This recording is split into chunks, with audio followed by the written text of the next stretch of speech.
নেতাজি সুভাষচন্দ্র বসুর জন্মদিনে শ্রদ্ধার্ঘ্য। আমি সুভাষ, কবি শুভ দাশগুপ্তের লেখা।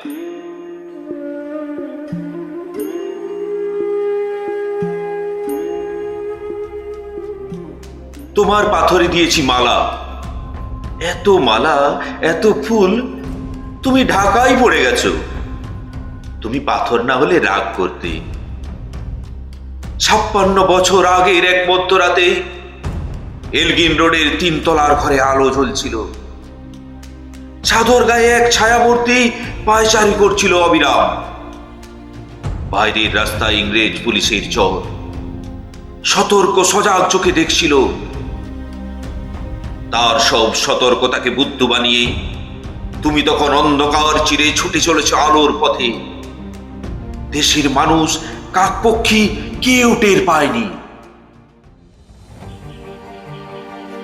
তুমি চলে যাওয়ার পর 56টা সিট, বর্ষা, গ্রীষ্ম, উধাও।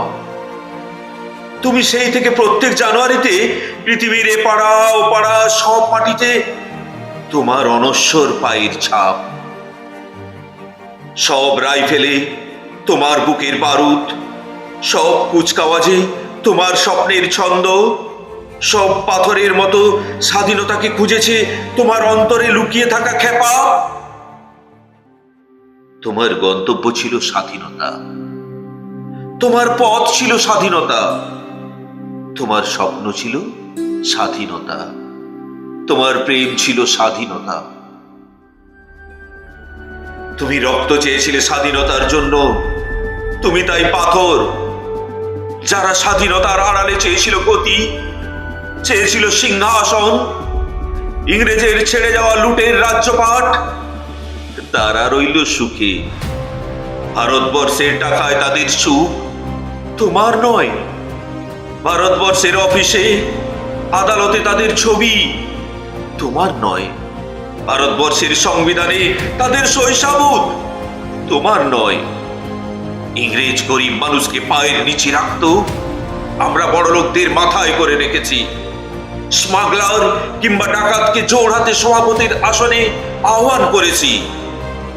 ইংরেজ এদেশের ধন সম্পত্তি লুট করত, আমরা দেশটাকে বিচে দিচ্ছি। ইংরেজ দিয়েছে চাবুক, লাঠি, গুলি, আমরা দিয়েছি মাস্তান, মাফিয়া, নেতা আর বুলি।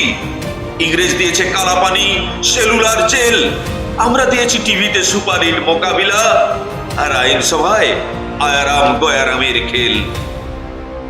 56 বছর আগের এক মধ্যরাত্রে পরাধীন এই দেশ ছেড়ে তুমি চলে গিয়েছিলে স্বাধীন এক স্বদেশে ফিরে আসার স্বপ্ন নিয়ে। তুমি ফিরে আসনি। স্বাধীনতা এসেছে, তার কাঁধের ঝুলি ভরে নিয়ে এসেছে ভোট নামক রাজস্ব যোগ্য, গণতন্ত্র নামক চিরায়ত বাৎসন্যায়, প্রগতি নামক লোক ঠকানো স্ট্যাটিস্টিক্স, সংহতি নামক বিস্ফোরণের চুরমার, ঐতিহ্য নামক মন্দির মসজিদের ঝগড়া, আর সমুদ্র হিমাচল ভরিয়ে দেওয়া ভাষণ, ভাষণ আর ভাষণ। 56 বছর ধরে তুমি পাথর হয়ে আছো। 56 বছর ধরে তুমি ভারতবর্ষ অধীর অপেক্ষায় কান পেতে আছে।